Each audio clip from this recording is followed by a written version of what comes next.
Welcome to the AI Files podcast. If you're looking to stay updated on all things artificial intelligence, or you are an enterprise employee trying to learn the perspectives of execution, ROI, benefits, strategy, and culture, or if you are a heavy Azure platform user looking to go deeper in Azure AI, then this is your ultimate destination. You can find us on Apple Podcasts as well as YouTube. I'm Shadab Hussain, your co host of the show. I'm a director of data and AI at Microsoft with over 23 years of experience solely in the analytics and AI field. And I'm Jamie Basilio, the other co-host of the AI Files. As the data and AI technical specialist, I have over 35 years of expertise in data-related and AI domains, having worked with many of the Fortune 500 companies throughout my career. Please note this is not an official Microsoft channel. The views and opinions expressed by the co-host are their own and do not represent the views of Microsoft. With that legal mumbo jumbo out of the way, let's get into today's discussion, Shadab, because I know you've got a pretty long plate, and we're bringing in some new topics, if you will, into this episode. So you want to take it away? Yes, actually, I want to start, Jimmy, with the AI quote of the week. This is a new segment that we started last week. Pretty powerful, influential people actually talk about AI. So we thought we'll cover some of the happening quotations of the week. And I'll say that probably the AI quote of the week would be it is based on an article that Mark Zuckerberg and Daniel Eck, Daniel is actually chief executive of the Spotify and the founder, and Mark Zuckerberg, of course, chief executive and founder of the Meta. So they actually co-wrote a piece in the Economist, and they talked about the why Europe should embrace, no surprise, open source AI. It risks actually, they say, falling behind because of the incoherent and complex regulation. So, Mark, of course, it runs Meta, which has Llama, and they have open source their LLMs, and they're saying that this next generation of ideas and startups will be built with open source AI, just like how the internet was built. So that's their premise. And they say that, in order for providing that creative freedom, you cannot have too much uh, regulations which kind of hamper and does not allow the developers to actually harness AI. And they're kind of like referring to a lot of regulations that come out of Europe, right, which is known for the regulations and kind of prevent them launching the model. For example, they are actually going to withhold launching their new multimodal AI model that they're going to release because the Europe actually has told them to not to train their new models based on the Facebook and the other data. And the reason they are saying is that, okay, we don't have the law yet. We don't have an actual law that prevent that yet. However, we are still working on it. So we don't know what will happen. So better not do it. So that kind of like like creates a delay in whole development, and that's what Mark Zuckerberg is, of course, lamenting about and saying that no, this is not good. And I agree, right? I mean, to an extent, Europe does have a problem of not being able to take the innovation lead in many cases, even though they do have some companies who like come out like Spotify and Mistral and things like that, but still it falls behind some of the other nations. And that's what the premise of this article is. Yeah, and I mean that makes sense, and as it relates to what I'd say is like stifling innovation. Obviously, as you said, like Europe's been known for being a little bit more risk adverse and putting rules and regulations against companies, and this is no different. But it's like, how do you enforce rules when you don't know what those things that you're trying to block in the first place?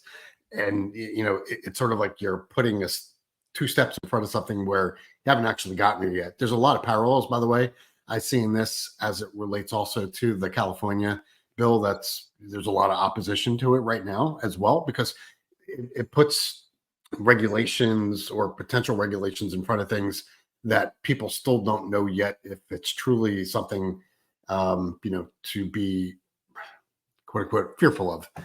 And I think we're seeing the same thing here. So, I definitely you know, agree with the notion that you don't want to get too strict because it will stifle that innovation. But again, both sides of this. There still needs to be some kind of regulation, but it should stay within the bounds of what is known.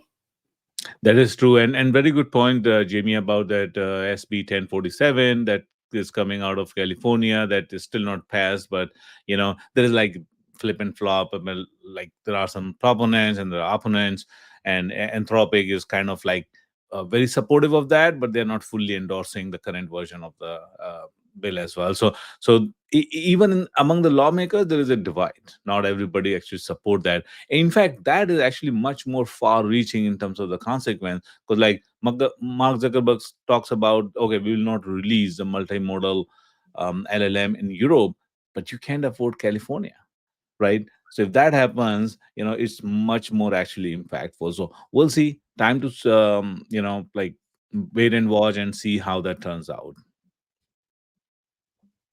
Yeah, Okay. exactly. It's the wait and see game. Yep, absolutely. So, with that quote of the week, I have something else, Jamie. I want to talk about, that the startup of the week.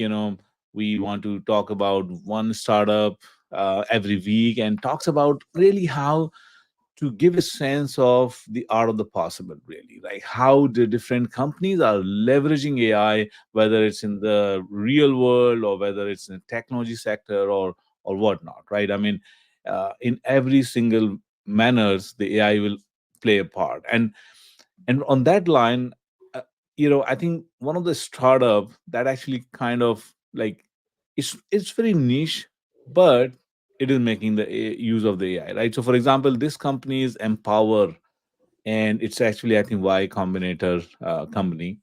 Uh, so, Empower, what they're doing is their concept is that okay, there are LLMs, but the LLMs could be costly. It could take even more time to actually return a response.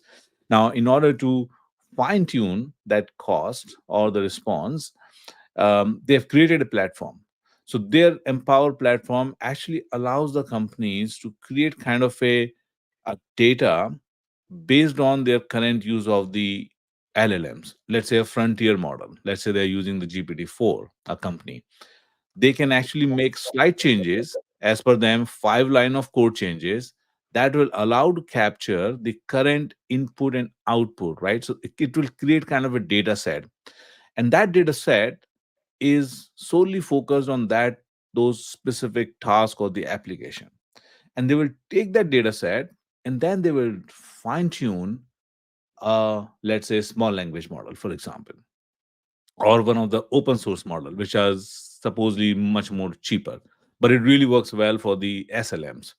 And if you fine tune an SLM really based on very specific set of data, then we have seen it that the SLMs can be very powerful. They can't be as powerful in the wider terms like a frontier model like GPT-4, but for a very specific task, they can be actually very focused and powerful.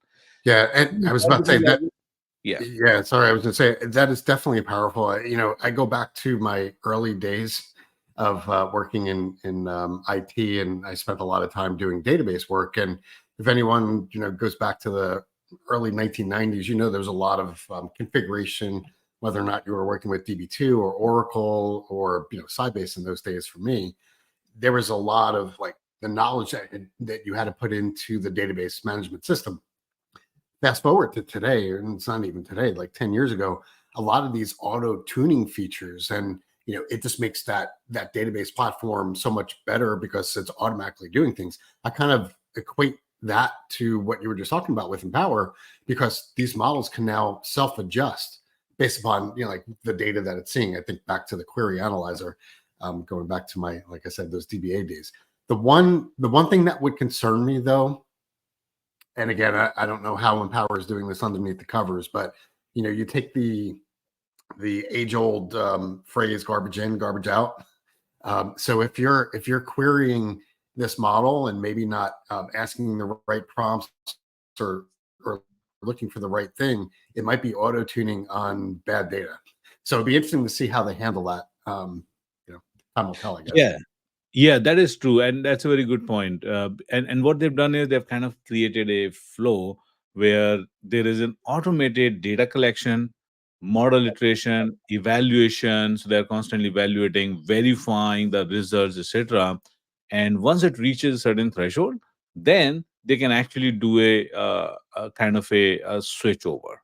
And that switchover doesn't need to be even 100%, right? So it could be task based. So the frontier model and the new fine-tuned model can both coexist in a hybrid LLM setting.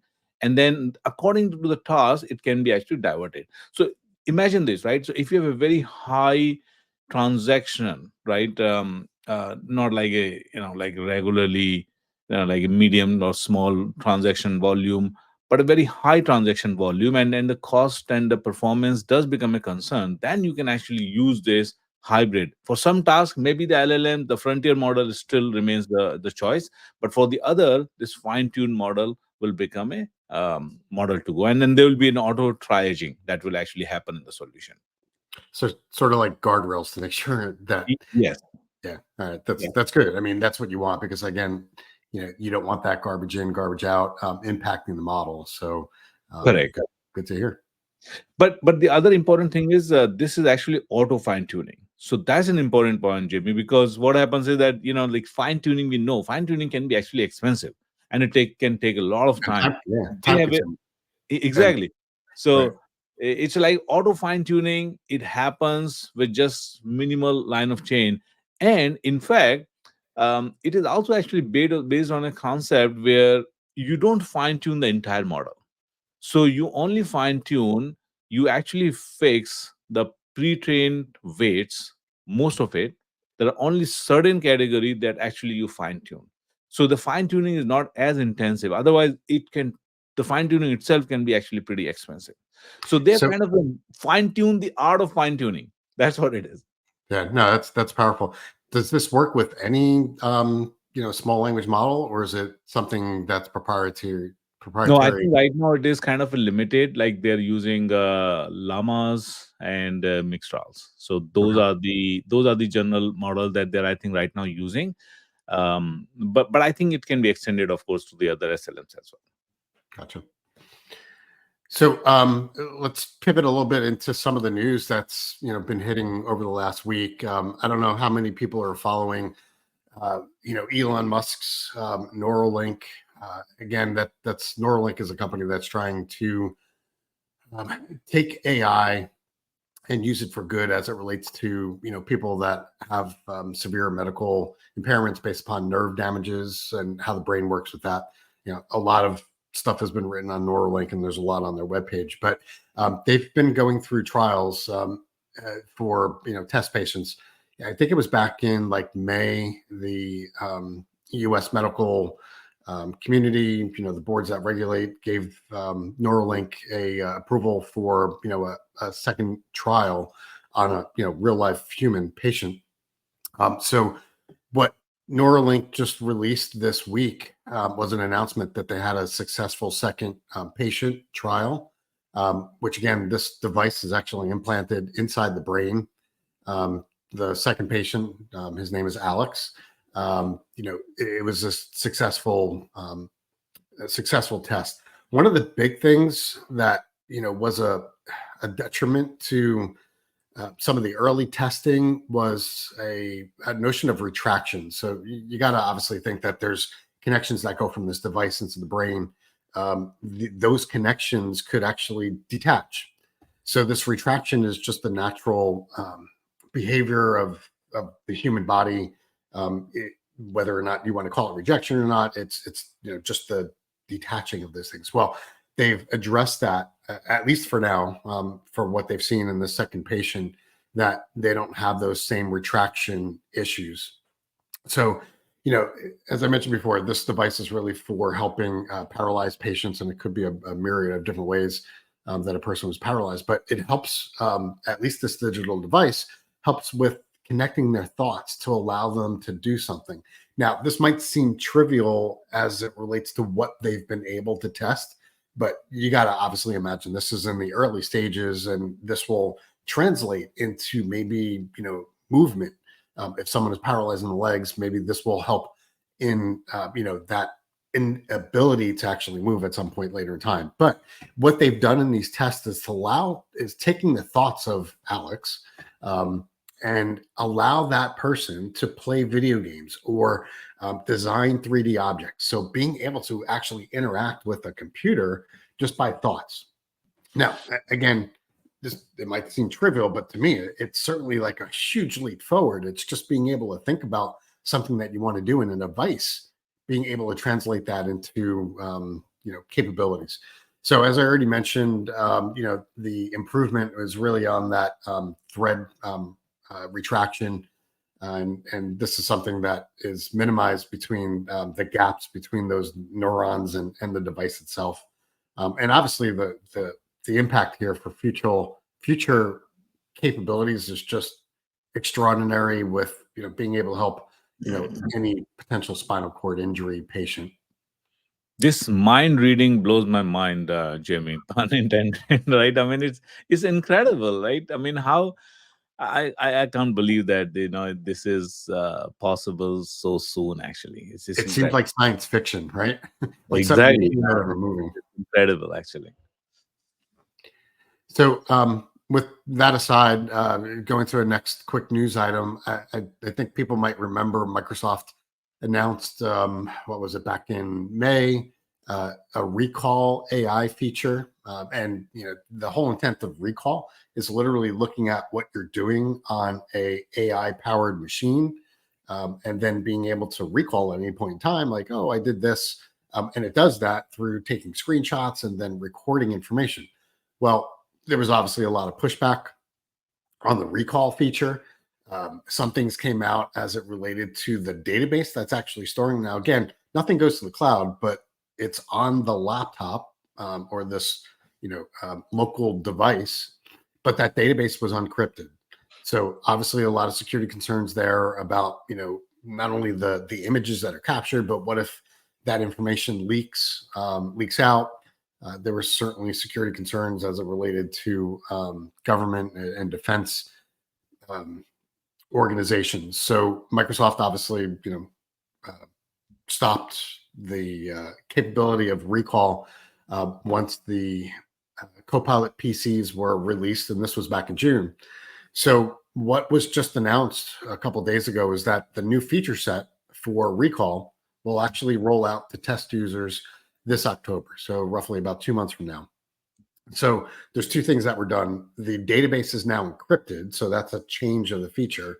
And the other notable aspect of this is that it's an opt-in.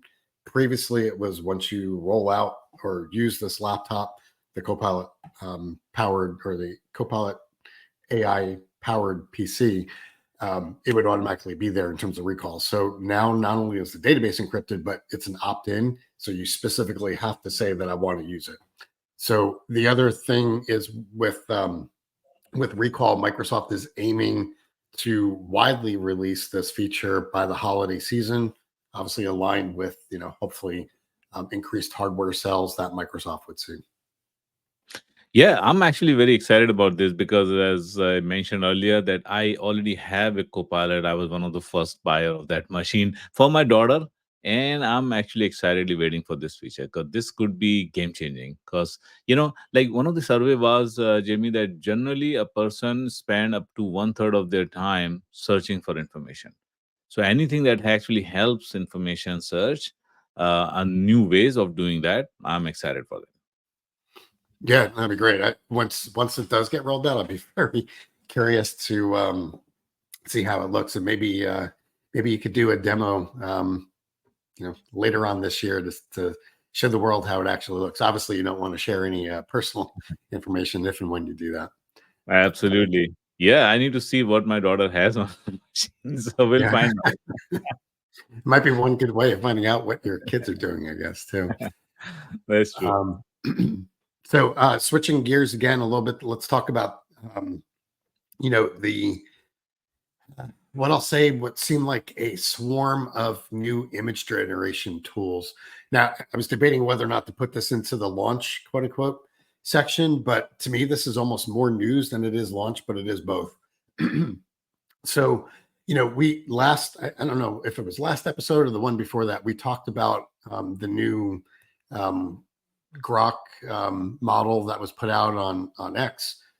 As we talked about last time, that model included Flux, which is the open source model for image generation.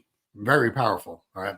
So the thing now is there's been so many new models that were just released this past week around image generation. And to be honest with you, I've tested all of these. I'm blown away. Um, and I'll tell you at least my stack ranking of these, but let's get into it. So, one thing I'll also mention as we go through this, yeah, I've used Dolly 3 a lot in the past. Dolly 3 seems old and tired once you see what these new capabilities on the image generation are. So, be very curious if OpenAI is going to come out with a new Dolly 4 or whatever it may be. Maybe it's included in GPT-5 or GPT Next whenever that comes out. But let's get into what was released and announced. So, from Google, Google released Imagine 3. So this is a tool to convert text descriptions into photorealistic images. So this is from Google DeepMind, as I just mentioned. My opinion, and I could show you real quick. I'll jump into maybe a couple screen grabs. This is a very good image quality output from this tool. Like I said, blown away. Right now, you could go to Google's DeepMind, or you have to use it through a couple of their 2 different platforms. I'll show it through FX, but just hands down, to me right now, seems like the best image generation tool. There was another tool that was also released this week, and this, believe it or not, I kind of chuckle at this one a little bit because this one is actually made from ex-Google folks, and this is called Ideogram. Again, new on the scene. Again, same thing, generates images from text, but what they do really well from this model is putting in text or wording on the images. If anyone has played around with any of these image generators, that was almost like an Achilles heel. Like if you try to use Dolly 3 as an example, it's not good. Plain and simple. But By the way, Ideogram, yeah. But yeah, by the way, on that point, Jamie, I just wanted to mention that our own logo was actually generated using the DALI 3, and I completely concur with you. It takes sometimes several attempts to get the right image with the right text, because yeah. many times the text just gets messed up. Yeah, yep. And I've created some of those logos. I'm like, wait, it's missing a letter, and I didn't realize that until after I used it a couple of times. But so Ideogram, really good at text. So if you're trying to create any type of, um, I'll say maybe some marketing material that has visual content that needs text or wording images on it, Ideogram hands down is that platform. We talked about X with Grok. Really behind the scenes, it's a model called Flux. So we already talked about that. Again, it's in XAI with Grok. It's a great platform, great tool. Certainly, we'll see the advancements. The one notable about that with Flux is it's open source, different than the others. So, would that mean that we're going to see faster development? Possibly. And we could, since it is open source, I think, a lot of other organizations may, take it and try to advance that model as well. So it'd be interesting to see where Flux goes as a open source model. And then Midjourney, I would say Midjourney has been, the hands down image generation tool for the last year, maybe even longer than that. What has been, I would say, Midjourney's drawback was that you needed to go into Discord. But hopefully people understand what Discord is. It's a collaboration platform, but you have to go into Discord and then interact with the Midjourney model through Discord. That's all been changed. I think over the last 6 months, maybe 9 months, Midjourney's been working with beta testers to bring a web UI similar to all these other tools like Imagine 3 or Ideogram or Dolly 3, and have that be the interface. So now it puts the capability of Midjourney into a lot more hands than what others would. Now, the one thing I would say, I used the Midjourney piece. It's still great. Don't get me wrong, but the real power of Midjourney is through the parameters that you could interact with, and this is where you kind of need that developer mindset.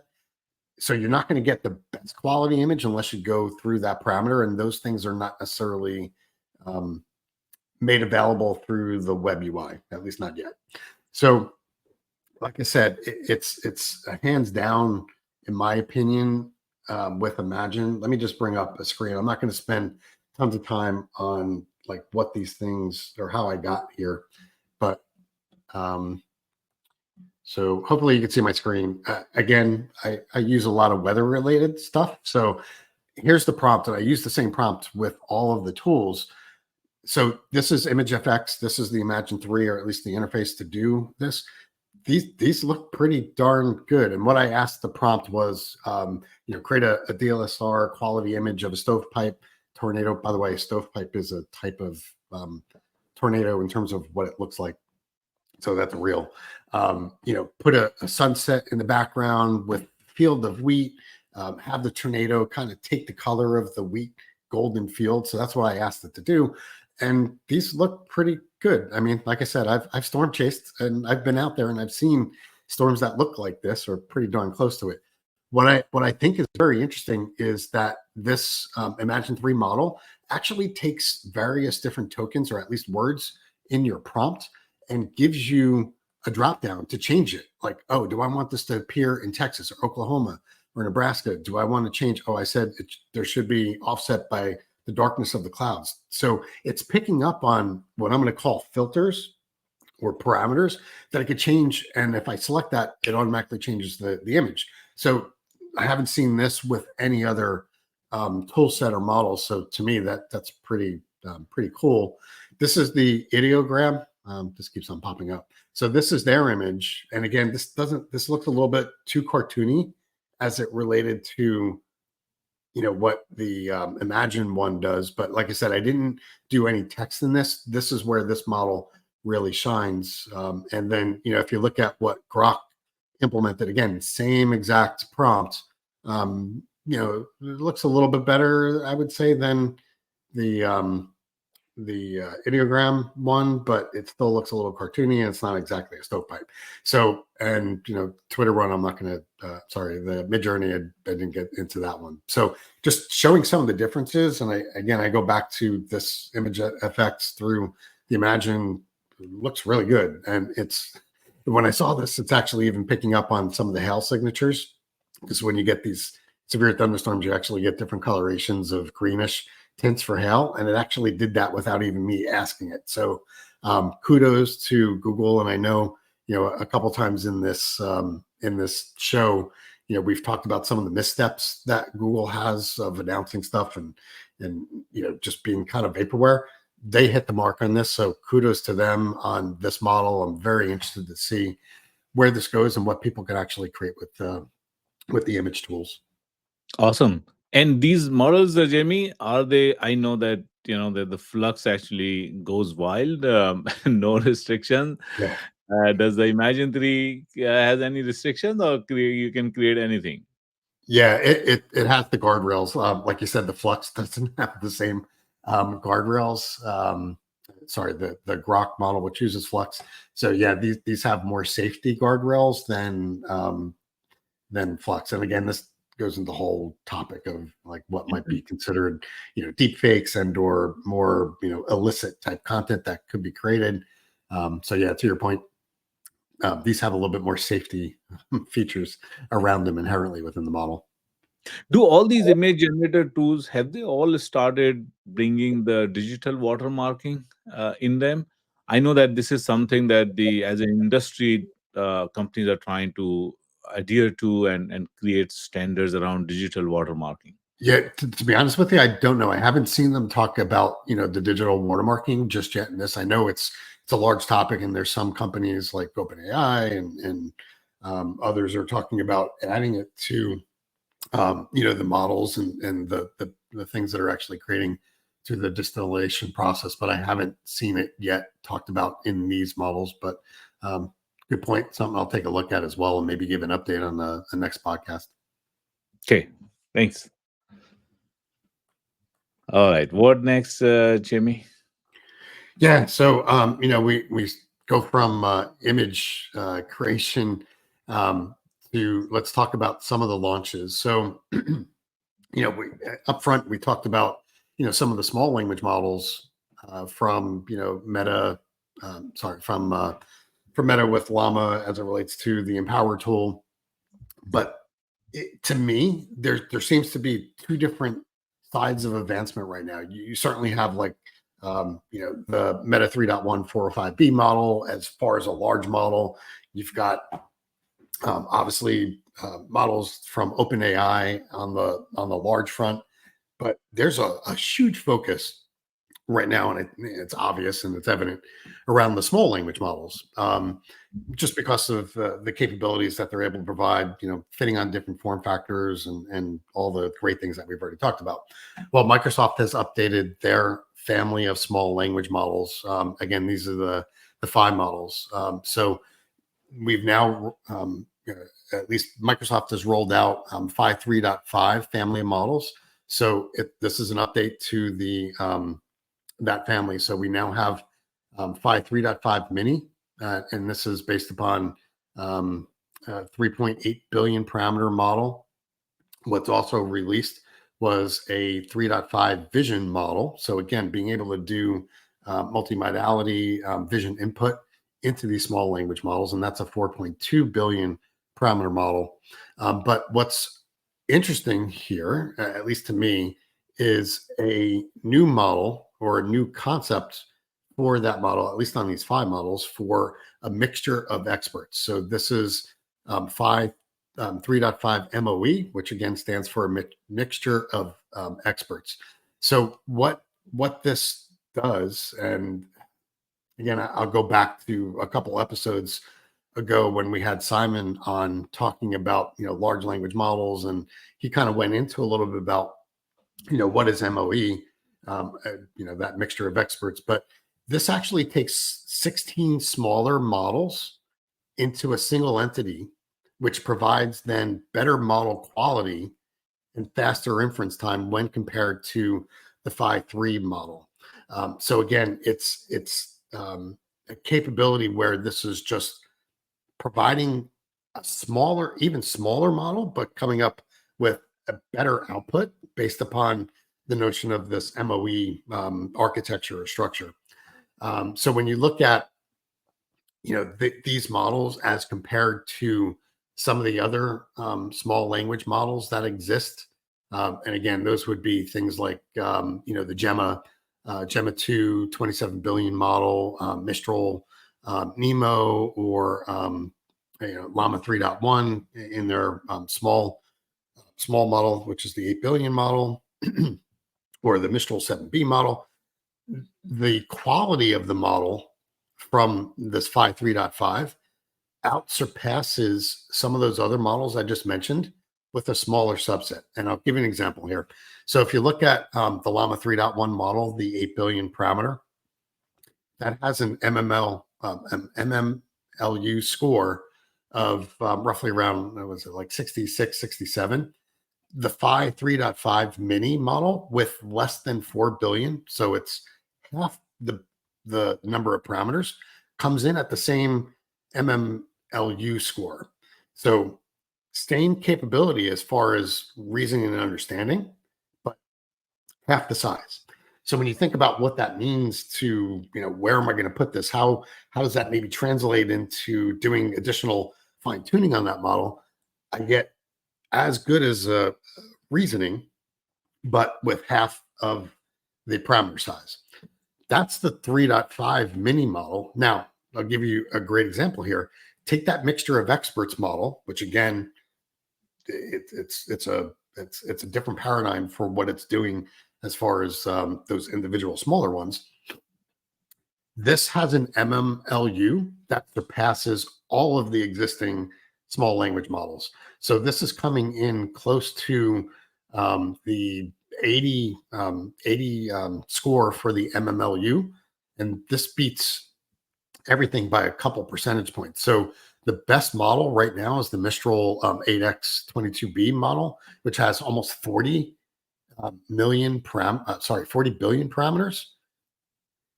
This 3.5 model with only somewhere again around 6 billion parameters beats that out and beats it by several percentage points on that language understanding model. So when we talk about like these advancements in the small language model, not only are they getting smaller, but they're getting more capable at the same time in terms of what these models are able to do. So, a couple of the specifics. These models now support over 20 different languages. They all have a context length of 128K, at least the MOE and the 3.5 mini models. And as I mentioned before, it now supports a vision capability or the multimodal through the vision model, which is at 4.2 billion parameters, and that's available as models as a platform, meaning that you can run it on your own hardware. So the other thing that I will mention about this is that there's also going to be a price drop on these Phi 3.5 models that will be announced in September. So basically, it was the launch that was announced now, but just in this is being taped on August 25th. So in about 7 days or so, that's when the price drops are going to be announced as well. So if you're a small language model developer or user, definitely take a look at these new Phi models, great power and capabilities being rolled in. So like I said, it just seems like every week we're getting new small language models, because my perception is that a lot of focus is now being put on the small language model, in addition to obviously the large. Yeah, I think the SLMs do have a role to play, no doubt about it, even though the cost of the frontier model is also dropping sharply. But the SLMs are not just about the cost, but they're also about the performance, because they're smaller and they can also be deployed on the devices and on the edge. So they definitely carry a certain advantage. Yep. Keeping on the small language model theme, let me just hit one other piece of news, and I'll do this one very quick. So NVIDIA has been working with Mistral. So they just announced they released a new model, the NeMo Minitron 8B base. It's a lot to say in one swoop. But what's interesting about this model is the way that it was created. So this is based off of what is being kind of coined the teacher-student model, very similar to what Llama announced. Sorry, what Meta announced with Llama 3.1, and the capability with the 4.5B model being a teacher. The notion here is there's the capability of model pruning and distillation. So what they started out with was the NeMo 12B model, the 12 billion parameter model.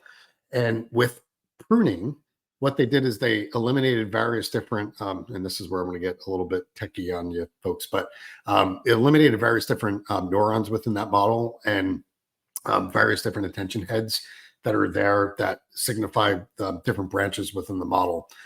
So the result is that they were able to prune more than more than 25% of that model. So it went from a 12 billion parameter model to an 8 billion parameter model. Then what they did is they followed that up with model distillation. So what they did there was then did a retraining process, which took knowledge from that 12 billion model and transferred it into 8 billion model. So the outcome of this is it required only anywhere between 100 and 400 billion tokens for retraining, comparing it to doing it from scratch.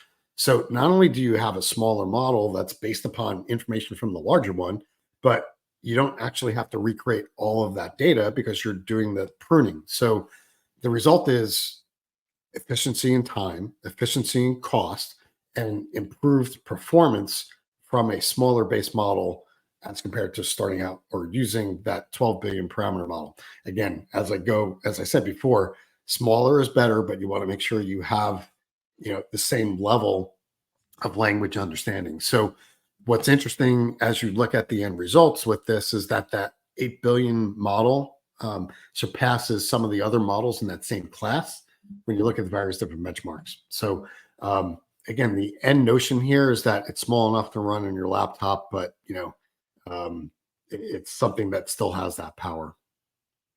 So, like I said, it just seems like there's new models coming out all the time, especially in that small language space.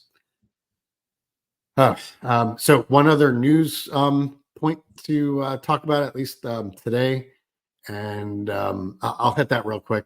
So if, again, going from a Microsoft standpoint, Microsoft has put out um, several different speech capabilities within their AI set, part of their cognitive services.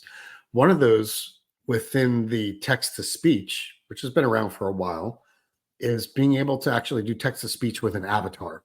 So this has been out in preview for better part of a year, I think, at this point. But it just was announced to go generally available, or I should say it this way: it is generally available now. So this allows you to do, it's a service that does text to speech with natural sounding voices and photorealistic avatars in multiple languages. And just think about this. How can you use that? It can be used for training purposes.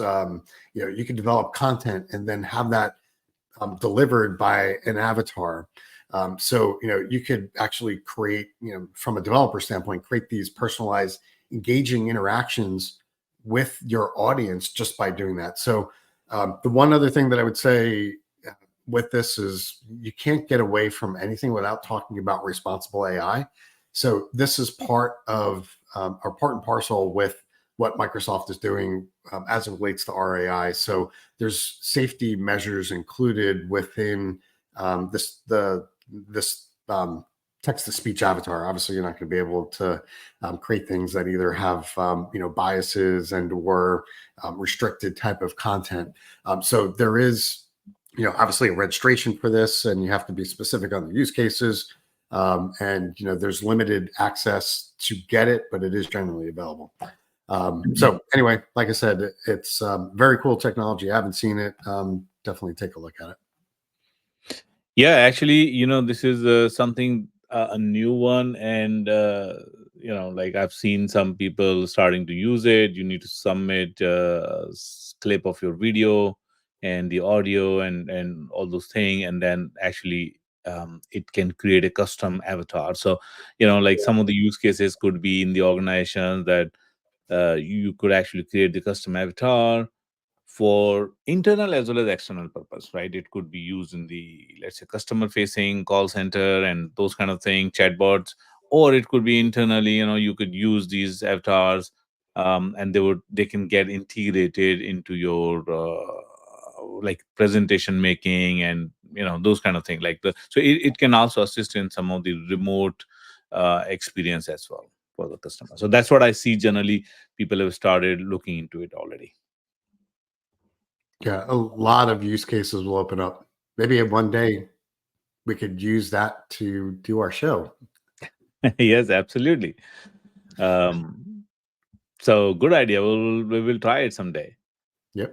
All right, Jamie. So I think let me just quickly talk about something that we already touched upon earlier in the week. You and I were part of a webinar by Microsoft where we talked about how AI in the marketing is revolutionizing that function.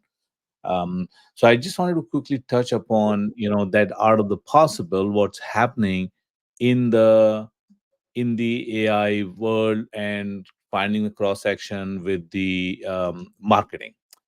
So if you see that, from that point of view, the AI is like so. And in fact, I feel that AI is kind of really suitable when it comes to the marketing.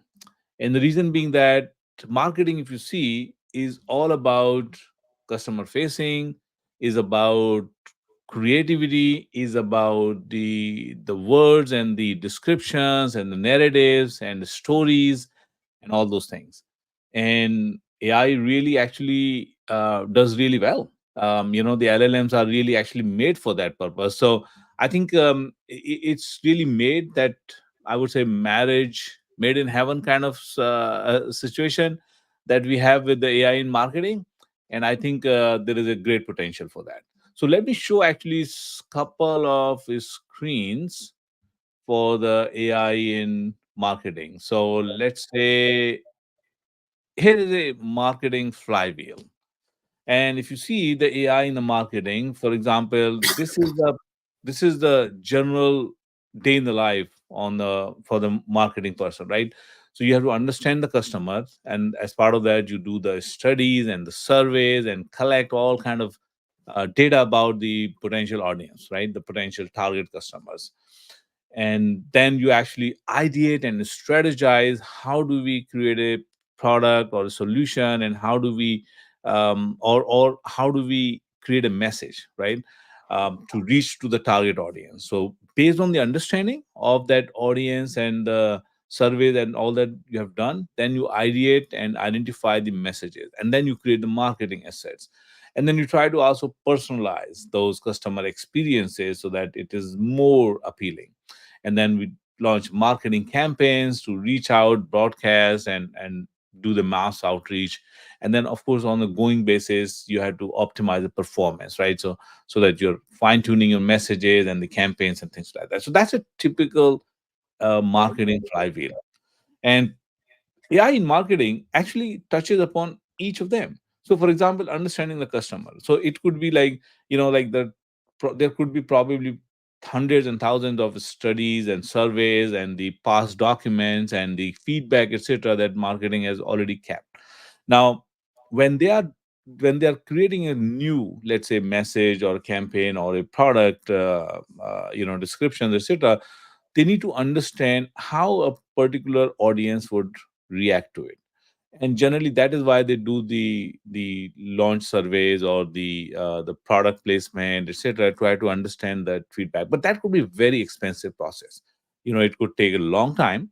It could be hard to identify the audience. Sometimes it's very niche audience, and it could definitely take a lot of money. So, but what they can do is they can actually create the personas out of the understanding from the past surveys and studies and all that thing, and then use that in the natural language to understand how a persona would react to your new message or the product that you want to go with. So that's one, right? So it's like an assistant, audience assistance tool, right? So you could actually understand how the persona would react. You could understand, let's say, niche audience that you don't have time or the budget to actually reach out to, so you can simulate that one. Or let's say if you have a follow-up question that you forgot to ask in the original study, so you could then, based on that personal understanding, the LLM can simulate and try to answer the follow-up questions without actually reaching out to those original surveyors, right? So I think this is really good, and some of the benefit has been shown by Microsoft is using its own AI in the marketing itself, and they can actually cut down that time and the cost by up to 60%. So great, huge advantage actually that you can get by using that. The other thing is that ideation, and then once you have done that, once you have understood, then you want to create the messages, and it's called copy, right? Add copy. Copy is really the highlight and the message that makes it appealing for a customer to look into it, right? So that is what is called copy. And using it's a creative process. So however, again, you can use the AI to actually go through a list of several options, right? Okay, give me a tagline for my this product, and this is the target audience, and then it can generate a list of it, right? Maybe 10, 15 different ideas, and then you can actually identify which one is better. So even that is actually known to reduce the time and budget a lot. So you can do that ad copy creation from 3 hours to 3 minutes, and you can actually, you remember that ads also need to be localized. So that's a huge part of marketing efforts, and then that can be reduced from, let's say, 5 weeks to 1 day kind of effort. So again, like I would say 90-95% reduction. That's huge when it comes to the creative part of it. And then of course you talked about it, right? I mean, the DALI 3 or Mid Journey and other, you can also actually create the marketing assets. It could be campaigns, it could be emails, it could be the web page, it could be the the images that you can actually create, or you can even actually create these short ads. In fact, like Sora is being now used to actually create. I mean, we talked about it a few episodes earlier, how the Toys R Us has actually created a concept ad using the Sora. You don't even need to do the actual shooting, so you can do all those things. And then, of course, you can launch the marketing campaigns. And then once the signals are identified, like how people are interacting with the emails or the websites or clicking on the ad, etc., then you can actually capture that and then identify and analyze, again using the AI, to identify what is the most likely a lead which will convert, because not all the leads lead to the sales. And it could be pretty, like for example, generally I'll tell you, in a campaign, if you run, if you get a 2% click rate, that's good. Actually, that's considered great, right? Because generally it's going to be much less. And then out of that 2-3%, whatever you get, then you're trying to find out who's qualified lead from that, who was just simply browsing, or somebody who was really interested in. So if you can identify that, what happens is that you're actually improving the productivity of your sellers. And then the sellers are going after the qualified rather than chasing like the blind in the dark. So that's what is the power of the qualification. Those are generally the use cases that you can enable using the AI in the market. Yeah, it's powerful. I mean, like I think back to it's how do you leverage AI? It's not just quote unquote playing with the tools and adding it to your resume. It's about real business use cases, or how do you find real value out of using AI associated with those use cases. So this is definitely a great talk and how it could be leveraged within the sense of marketing. Yeah, and like this is a good representation of the AI capabilities of like we presented this about the Azure AI. So like the capabilities of the LLMs in the Azure AI, and how that technical capabilities of the LLMs enable the functional capabilities in the marketing, right? Like it's in the area of creative and the ads. You can do tons of these things, or it could be content creation, which is a big thing in the marketing, like curating and automated writing or emails or personalization, etc. Or you can do like, how do you make the customer more engaged with your channels, right? It could be accessible images. By the way, that's a big thing as well. Like, I mean, generally, a lot of people don't notice that, but accessibility, right? Somebody who has vision issues, they actually use the accessibility features a lot, right? To read about what is on the paper or what is on the page, as well as what does the image describe. And many times, unfortunately, those images actually, they are just like image1.jpg, right? That's all, because there's no description, because somebody has to manually enter those description, and then the immersive reader can actually read that. But that is the problem. Manual takes a long time. Somebody has to really understand it. So you can use these LLMs to actually read those images, create a description of those images, and put that as the accessible alt text, right? The alternate text. And then the immersive reader can actually read those and help the accessibility. So that's a huge thing as well. That again is hugely beneficial, because that can cut down the work in the days and months to actually down to hours. And of course, the business development I talked about. So that's a good overview of how the AI in marketing can actually really transform. That sounds good, and it's a good recap, not only for me but obviously everybody in the audience as well. Yeah. All right. Great. Thanks, Jamie. Let's quickly move on. I had one more thing I just wanted to actually touch upon as well. And this is actually about we starting another new concept or actually segment, right? So this is about word of the week, AI word of the week. So every episode we will try to cover one word which is related to, like, it can be concept, it could be like a chunking, or what is vector search, or what is model drift, and things like that, and we'll try to explain that, so it will actually help. And the word of the week that we have picked for this week is model collapse, right? So you would start hearing about it a lot more, but it is something that is already being raised as a concern. So what happens is that in a typical AI ML world, there are two terms which are actually already known, like something called data drift. And the data drift is where your original data distribution on which you actually train a model has started to change. So, for example, it's like a generational change, like the let's say the audience who preferred certain type of products 10 years ago, with the generation change, their preferences change, which means the data distribution will probably start changing. So the model which was trained on that old data also need to be continuously trained. That's why the training is an ongoing process. Otherwise, it will fall out of that. So it's called data drift because data has changed. And then there is also something called model drift. Model drift is where the statistical correlation between the input and the output has changed.